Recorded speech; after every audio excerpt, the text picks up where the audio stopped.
Good day, people! This is Sharpeeno here, welcoming you guys to the Season 3 of the PMC Team Analysis. Now, I must preface this, you guys, we do apologise for the late team analysis, but there was a few issues. We did a team draft before, but we allowed Megas, and because not all the Megas are currently available, and the fact that BGC has no Megas, we decided to go ahead, or the commission decided anyways, to make this a non-Mega League.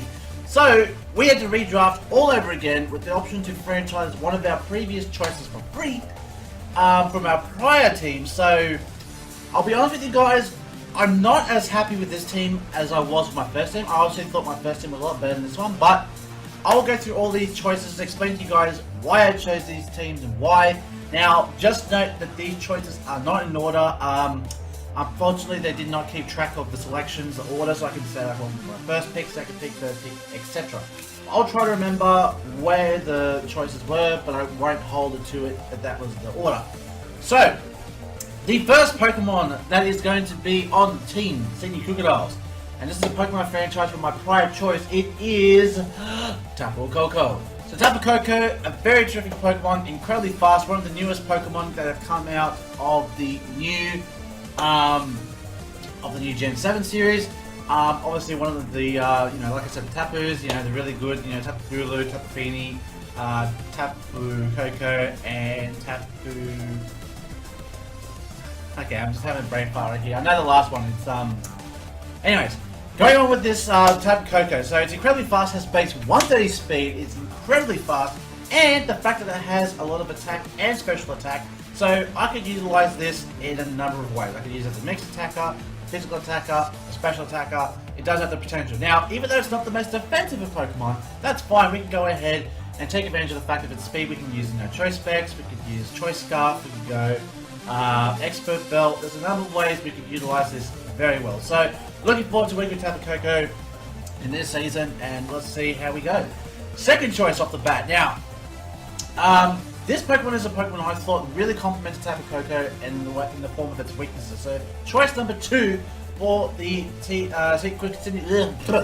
Crocodiles is Skarmory.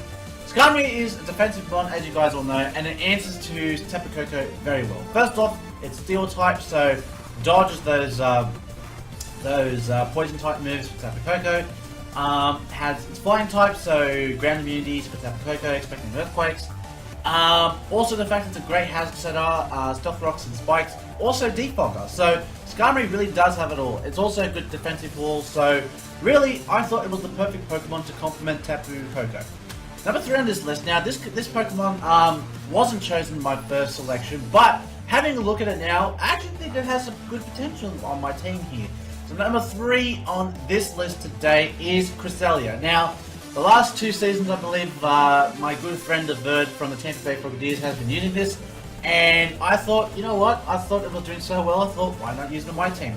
So another physical, another big bulky wall here, has a lot of potential setups, being Psychic type as well. Definitely has the potential, it has a good moveset, move pool, Moonblast, Icy Wind, Calm Mind, Trick Room, you could do so much with it. So Cresselia definitely, I feel, has a lot of potential on my team, and it could do well with a defensive team as well. Now we move on to choice number 4. Now having a look at my Tapu Koko Skarmory set, we do have Fairy, we do have a Steel type. You know what we're missing? We're missing a Dragon type to complete the Fairy Steel Dragon core. So choice number 4 for this team here is Flygon. Flygon is another Pokemon that really usually just flies on the radar. It's just, quite literally, it's Flygon. But really, it's, Dragon Ground, just like, Garchomp, but, it still has that potential, sweeping potential, Choice Scarf, Choice Band, it has a great moveset as well, Earthquake, Outrage, Dragon Claw, pretty much everything that is, everything that Garchomp is, but just a few things that's a little bit different. It does have a little potential for special type moves, but you're not really using it for that, you're just using it for its physical attack. So, and the fact it's Levitate as well means for another ground immunity for Tapu Koko. So, it works a lot for us. So, looking forward to combining the core here. Next, number 5, and I was very happy to get this, a returning member from Season 2. Ladies and gentlemen, for Sydney Crocodiles, member number 5 is our mascot, it is Crocodile. Crocodile, people, Crocodile. The sweeping, choice scarfing, adamant mofo. You know how he does it. You've seen me use it so well in the last season. It took us all the way up to the semi-finals in Season 2. Hopefully it could do us a lot well. I meant to say. I don't know why I'm brain farting here with my English. But definitely does have the potential to do a lot of work for us. So hopefully we can try to diversify a little bit with the movesets just to keep our opponents guessing.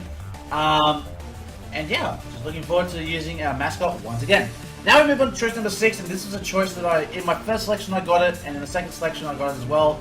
Choice number 6, J-Specs calls it what pants? I call it Slowking. So, Slowking, regen core, very defensive. Again, just like Cresselia, does have that potential to build on it. Also Trick Room as well, so we could build a Trick Room team as well. Very defensive, and you could honestly do so much with it. Like, there's nothing real. I mean, Slowking is just a good defensive one. So, I mean, you got Cresselia, you got Slowking and Skarmory as potentially defensive Pokemon. But we do have some more Pokemon, and I'll get to that in a minute. But yeah, definitely happy with Slowking. I think Celebro was taken at that point, so that's why I had to pick Slowking over Celebro. Choice number 7. Now, if you want to talk about defensive, it goes no better than this Pokemon here. From Gen 1, choice number 7, it is Snorlax. Thick Fat, Immunity, Curse Sets. Snorlax has it all. Really, it's just an annoying Pokemon to deal with. So Snorlax, you know, obviously has things like Rest. Like I said, it's very defensive, you know, special defensive, you know, thick fat immunity, very good abilities. And yeah, I just think, you know, like Miltank, Snorlax does have a lot of good natural bulk that, you know, you can do potential setups and just honestly do a lot of work. Now, the only thing that I have to worry about when I'm having such a defensive team, though, is of course setups. So we have to try and find ways to kind of alleviate those kind of setups. So things like Swords Dance, Agility, Focus Energies, the Sniper Pokemon. So we just have to be careful with how we do things here. Choice number 8 on the team here. This was the final pick of the draft for me. Now, honestly, I don't know how to build this Pokemon, but you know what? I'll give it the benefit of the doubt. Just something a little bit different. Choice number 8 for the Sydney Crocodiles, it is Beartic. Now, Beartic has a lot of physically attacking potential, which is always a good thing. Looking at my entire team at the last pick, I did realize I do have a lot of special attackers, but not a lot of physical attackers, so I thought Beartic would kind of fit the mold. Great Ice type, you know, Ice and Crash, gets access to Aqua Jet, also does get access to Swift Swim, so I mean, not that if that would have any relevance or anything, but I mean, if I really wanted to try and make, you know, a Rain Dance team through some method or whatever, you know, Tapu Koko into Thunders, Beartic Swift Swim, maybe, you never know. So it does have that potential to do some work there. But again, it's just one of those question mark Pokemon. Like, I don't know how well it's going to do for us this season, but I'm willing to work with it just based off what I see from my opponent. Choice number 9, we do need another spinner just in case something goes wrong with Skarmory. So choice number 9 on this list, it is Hitmonlee. Hitmonlee does have another, like I said before, it does have that potential for sweeping with Unburden, things with Focus Sash, normal gem fake outs, and Rapid Spin there just as an extra precaution for hazard setups, rocks, spikes, whatever, what have you. Hitmonlee definitely packs it all in, especially with High Jump Kick. It does have a lot of attack. It does also have a lot of special defense as well. Excuse me, not as much as say Hitmontop or you know, Hitmonchan, but it still does have that potential. Choice number 10 on this list. Now, this is one of the Pokemon I really wanted to use because we don't have a dark. I mean, besides Crocodile, I feel like this Pokemon is it's one of my top 5 dark types, and I really felt like it had a place on this team here. We don't have a fire type, so choice number 10 on this list, it is Houndoom. Has a lot of potential, Sludge Bomb, you know, Focus Sash, Choice Scarf, Choice Specs. You know, Houndoom does pack it all. So, really happy with Houndoom, and you know, I just like, you know, its diversity, you know, Will-O-Wisp even, Destiny Bond. It does have a lot of sneaky moves that can kind of sneak on your opponent. Now, our final choice for the team analysis for Season 3. As you guys can see, you know, we've got a lot of bulk here, we've got a lot of offensive, but you know what?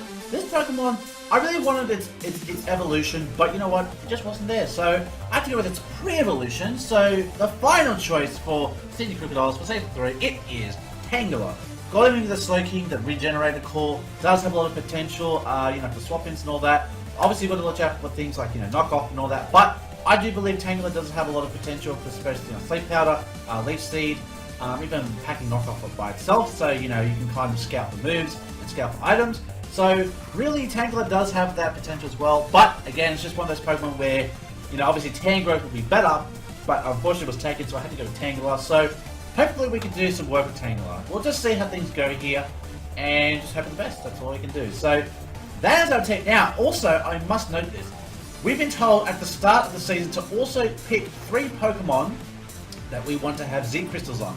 That way we can not, you know, if we see, I mean, you can play my games, of course. If you use 2 or 3 of your Pokemon that have chosen to have Z Crystals, you can go ahead and fool your Pokemon to thinking, well, which one's got the Z Crystal? So, obviously, if you go for knockoff and see if the item's not knocked off, it's clear it's Z Crystal. So my 3 Z Crystal choices for my team is Tapu Koko, Snorlax, and Houndoom. Now, the reasons why I chose Tapu Koko and why I chose those 3 Pokemon. First off, Tapu Koko has a lot of offensive potential. So getting either its primary Z Crystal move or getting a Fairy or Electric Z move, it does have a lot of potential. Especially because, like I said, Tapu Koko does have a lot of special attack. It definitely would work. For Snorlax, Pancake is just absolutely amazing. So, you know, when we're expecting a defensive Snorlax, I could just go ahead and go for a pulverizing Pancake and just Pancake, you know, and just like be that surprise attack when you think I'm going to set up, it's just pulverizing Pancake. Or even just go for like a curse setup and then go for pulverizing Pancake. The only thing I don't like about this though is the fact that we do obviously have to have one move replaced for Giga Impact, but because Snorlax is so defensive though, it probably wouldn't be as bad as a lot of people would imagine. And then the last choice is Houndoom. Now, the reason why I chose Houndoom is for the same reason I picked up a Koko. I probably could have gone with a physical type Pokemon, something like maybe Flygon or Hitmonlee, but you know what? It wouldn't benefit Hitmonlee because its unburdened ability would be pretty much hindered. With Flygon, I feel like it's a sweeper, like Krookodile, so I want to keep that item slot free for that. So with Houndoom, I guess it's just come down to, again, just scouting for those Dark, Fire, and pretty much all those other different kinds of moves you can have. But yeah, because the Houndoom has all the special attack, I think it could definitely put in the work. So that is our team for Season 3. Let me know what you guys think of my potential team below. If you have any possible movesets that you think I should test out in the season, leave a comment down below and let me know, and I'll definitely go ahead and maybe give your moveset some thought. Maybe I might go ahead and use it, and then I'll give you a shout out to say, you know, this viewer suggested this moveset and it actually works pretty well. So our first week battle will be on the 12th of February and it will be put up at 2 PM Eastern Standard Time. Yes, I'm Australian. I know it's not Australian time. Basically, it'll be like 4 AM Australian time on the 11th. So, basically, okay. We're taking on the Hampton High Dragons with the Commissioner Jay Specs' team. So hopefully we do well this season. We went to the semi-finals last season, but you know what? At the end of the day, as long as you're enjoying yourself, that's all that matters. So best of luck to all the coaches. Check them all out. As you can see over here on the left over here. On my left, your right. Do go ahead and check out all the other YouTube channels. Check out the PMC to get all the interviews. And then go ahead and check out all the other coaches. See what they're bringing to the plate. See who you want to back behind the PMC for Season 3. Let me know who you think has a potential to win. Do you think I have the potential to win? Or, you know, do you think someone else has a potential to win? I mean, I'm all for a healthy discussion. So, thanks for watching, guys. Hope you guys did enjoy this analysis. And all I can say is the best of luck to everyone. But I'm going to say, hopefully, that we can pull it off. We were semi-finalists last season. This season, we're going to the finals. So, until the next time I see you guys, stay safe, stay sharp, and I will catch you guys all next time. Later!